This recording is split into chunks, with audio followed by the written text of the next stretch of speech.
Salut tout le monde et bienvenue dans cette toute nouvelle vidéo. Je vais vous présenter ma pile à lire de l'hiver. Alors je la présente un peu tardivement on va dire par rapport à tout ce qui est Cold Winter Challenge et tout.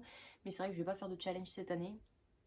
J'ai pas envie de rentrer des livres dans des cases parce que comme vous le savez j'ai pas lu énormément ces temps-ci. Donc je voulais vraiment me fixer sur des livres qui pourraient absolument me plaire. Donc voilà, je me suis fait une petite pile à lire de 8-9 livres je crois, quelque chose comme ça, en espérant que ça porte ses fruits de faire une pile à lire, parce que c'est vrai que là j'ai énormément de partenariats, notamment Charleston qui arrive, et je m'aperçois que c'est pas forcément des livres que j'ai envie de lire à l'instant T, donc ça va être compliqué de faire une chronique, on va dire, de faire une chronique et même de faire une lecture, une très bonne lecture par rapport à des livres qu'on n'a pas forcément envie de lire. Et voilà, en plus de ça je suis malade comme un chien, j'arrête pas de parler du nez, ça fait 3-4 jours. J'ai été voir mes parents dans l'Est et enfin, ils habitent en Franche-Comté et du coup c'était juste un enfer. Enfin, j'ai fait le marché de Noël là-bas, autant vous dire qu'à 3 degrés avec le verglas et tout. J'ai chopé, je pense, très très froid et là du coup j'arrive pas à m'en remettre. Je fais que moucher et d'éternuer, mais bon, bref, c'est la vie que j'ai décidé de mener. Donc voilà, je fais juste cette petite vidéo pour présenter du coup ma pile à lire et voilà.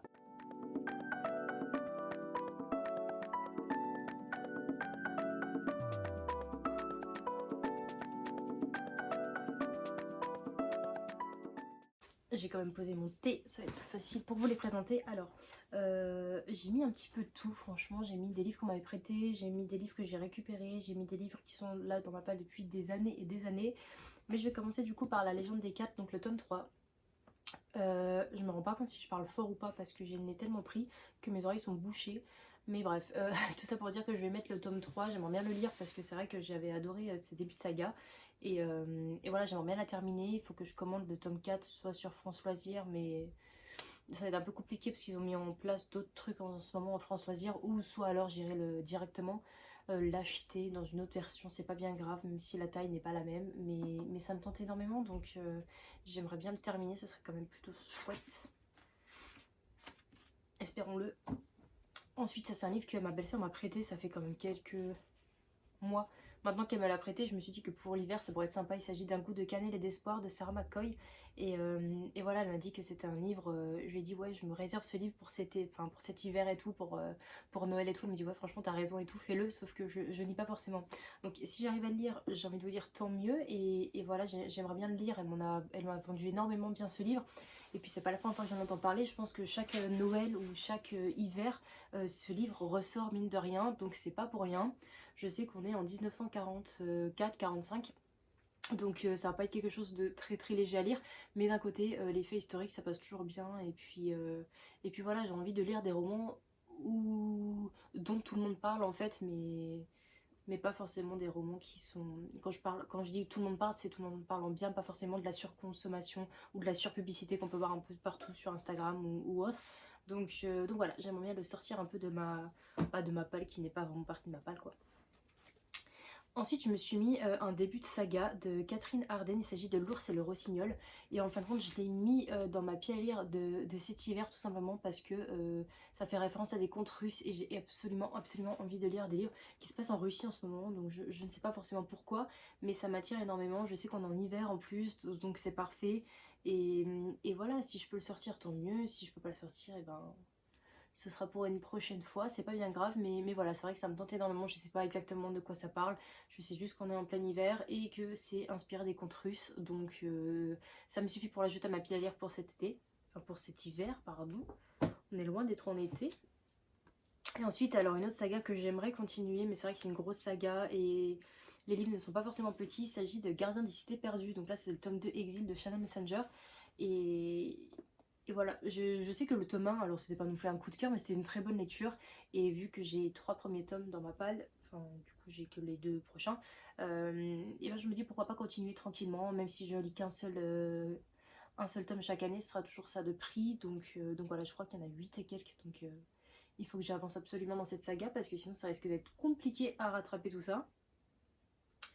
Donc voilà, je l'ai ajouté à ma pile à lire. N'hésitez pas à me le dire si jamais vous l'avez lu, parce que je sais que c'est une saga qui est recommandée par beaucoup de personnes et c'est une saga qui fait quand même pas mal parler d'elle. Donc pourquoi ça ne fonctionnerait pas avec moi? Et peut-être qu'en force de lire des autres tomes, en fait, j'arriverai à accrocher un petit peu plus ou autre. Donc voilà, à voir. On passe du coup à la suite. J'ai décidé d'ajouter à ma palle Horror This Is Not a Fairy Tale de Marianne Red. Et ça, en fait, de Mariam, pardon, Red. Et ça, c'est un roman que ma copine Maëva m'a prêté il y a quelques mois. Je crois même l'année dernière. Il me semble que c'est même l'année dernière. Donc Maëva, si tu vois cette vidéo, je te jure, je vais te le rendre et tout. J'aimerais le lire, hein. Mais voilà, je me suis dit pourquoi pas un petit conte pour cet hiver, ça peut être super sympa à lire. Et puis donc là, on est sur des contes revisités, il me semble. Donc voilà, j'aimerais le lire et voilà, et vous dire un petit peu ce qu'il en est parce que c'est vrai, je crois que ce roman faisait partie, vous savez, il y a eu des concours, je crois, dans les Twisted Tales, donc les romans de Disney, avec les méchants qui gagnent à la place ou un truc comme ça. Et en fin de compte, il y a eu pas mal de concours où les personnes devaient faire un roman par rapport à ça. Et je crois que celui-ci n'a pas été élu, ou alors il a été élu, mais il était fait en auto-édition par la suite. Donc, enfin, je sais pas, il y a eu un truc comme ça. Mais bon, bref, en tout cas, quoi qu'il arrive, il est sorti. C'est qu'il a fait parler de lui. Et voilà, ça m'inspirait énormément. Donc, j'ai envie de le dire, de le lire et de le découvrir. Et j'espère que ce sera fait cette année, voire l'année prochaine. Enfin, jusqu'à février, donc fin de l'été, enfin fin de l'hiver. Oh, j'ai du mal. Donc voilà. Espérons-le. Ensuite, ça c'est un roman, je pense que j'avais besoin de le sortir parce que je ne voyage plus vraiment. Il s'agit du voyage de Théo de Catherine Clément. Alors ça c'est une bricasse qui est dans ma pile à lire depuis des années, voire des années et des années, des années, des années. Il est vieux comme le monde, pour vous dire s'il vous plaît, le livre il était encore en francs, 145 francs, donc c'est pour vous dire à quel point il est vieux. Ici on parle d'un enfant qui s'appelle Théo, enfin d'un enfant préadolescent on va dire, qui a une maladie, donc il sait qu'il est condamné. Ses parents ne veulent pas forcément croire à sa condamnation, donc il travaille énormément pour pouvoir lui payer les cours, enfin les soins qui coûtent une blinde. Et voilà, tu as Théo qui a envie de parcourir le monde et qui a envie de bouger, mais il se sent un peu bloqué parce que d'un côté ses soins le fatiguent énormément. Donc je crois que c'est sa tante, je ne sais plus comment elle s'appelle. Euh, c'est sa tante qui décide de l'emmener faire, on va dire, le tour du monde, un voyage un peu plus spirituel, un voyage qui va l'apaiser au fur et à mesure des jours, en fin de compte, pour lui dire écoute, tu vas partir, mais avant que tu partes, j'ai envie que tu vois ça, j'ai envie que tu vois ça, j'ai envie que tu découvres ça, et j'ai envie que tu comprennes énormément de choses. Donc dedans, on va parler de religion, on va parler de plein de choses énormément, et c'est vrai que j'avais commencé à lire ce roman il y a 3 4 ans. J'ai mis en stand-by parce que bon, je crois que j'avais d'autres choses à lire. Enfin, je voulais quelque chose de plus léger parce que ça, c'est vrai qu'il y a énormément de. En fait, on lit ce roman, mais on a l'impression de lire un dictionnaire. Il y a énormément de choses de culture générale qui se mettent dedans. Mais c'est un très très beau roman que j'avais commencé à lire. Et si vous aimez les voyages, si vous aimez en découvrir un peu plus sur chaque pays, parce que c'est vrai que là, pour le coup, on part en Afrique, on part en Europe, on part en Asie, on fait vraiment le tour du monde. Et on va se fixer vraiment sur des périodes historiques et sur des pays qui ont connu soit la guerre. Je sais qu'ils s'arrêtent à, quoi, à Jérusalem, à Rome, Istanbul, Moscou. Donc voilà. Et ça a l'air vraiment sympa. Je ne l'ai jamais terminé. Je me doute de la fin, forcément. Mais j'ai envie de le continuer. Enfin, je pense que je vais le recommencer depuis le début parce que j'ai énormément perdu de. Bah, j'ai énormément perdu au niveau du début du roman. Je ne sais plus exactement comment ça se passe. Mais quoi qu'il arrive, si vous aimez les voyages et si vous avez envie d'en découvrir un peu plus sur chaque pays sans forcément rester des heures et des heures au niveau des pages, je pense que ça peut vous plaire parce que je sais que le début m'avait plu et j'aimerais bien le terminer et ce serait top. Voilà. Ensuite, je vous balance un autre Twisted Tale que je me suis procuré il y a pas longtemps. Il s'agit de Tout droit jusqu'au matin de Liz Braswell.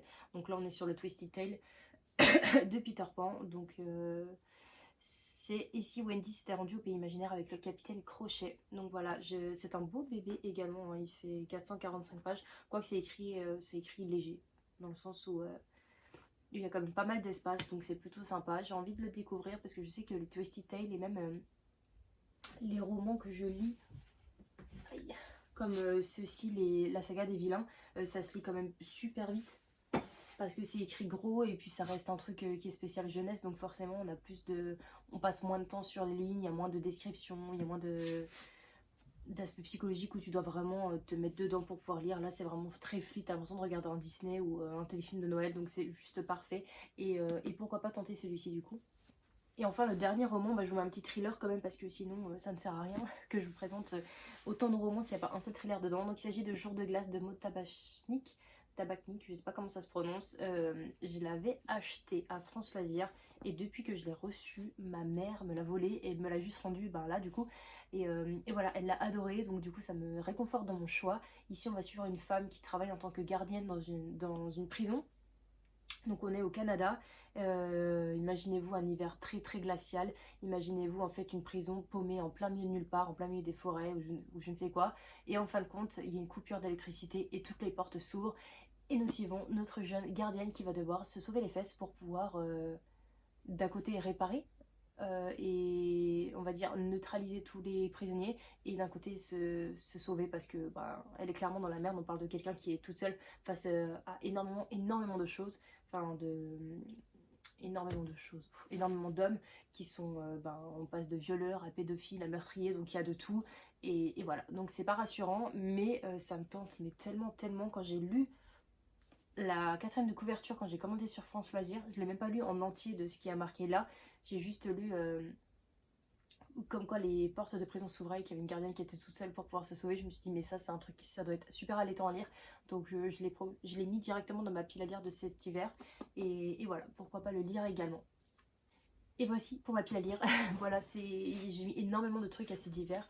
Et voilà, j'espère pouvoir en lire au moins un ou deux de tout ça. C'est vraiment des livres qui me tentent à l'heure actuelle, que j'aimerais bien lire. Après, si je les lis pas maintenant, c'est pas bien grave parce que, bah, comme je vous l'ai dit, j'ai quand même pas mal de partenariats qui me prennent de la place à l'heure actuelle, où je dois rattraper du retard. Donc ça, ce sera vraiment, ça passera en second plan. Mais quoi qu'il arrive, ça me donne envie de les découvrir. Et puis n'hésitez pas à me dire si vous avez lu l'un d'entre eux.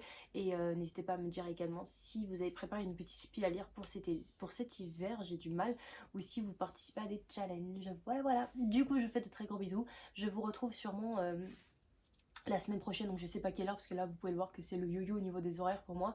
Euh, on se retrouve sûrement la semaine prochaine pour que je vous parle de mes sagas en cours, donc vous faire un petit débrief de fin d'année comme d'habitude, pour vous dire les sagas dans lesquelles j'ai avancé ou que je n'ai pas du tout avancé d'ailleurs. Donc voilà, voilà. N'hésitez pas à me laisser un petit commentaire et un j'aime. Ça fait toujours plaisir. Je vous souhaite de passer du coup de très bonnes fêtes parce que je ne vous reverrai pas avant en fait. Donc joyeux Noël à vous et je vous souhaiterai une bonne année la semaine prochaine. Voilà. Profitez bien avec votre famille et prenez soin de vous. Ciao!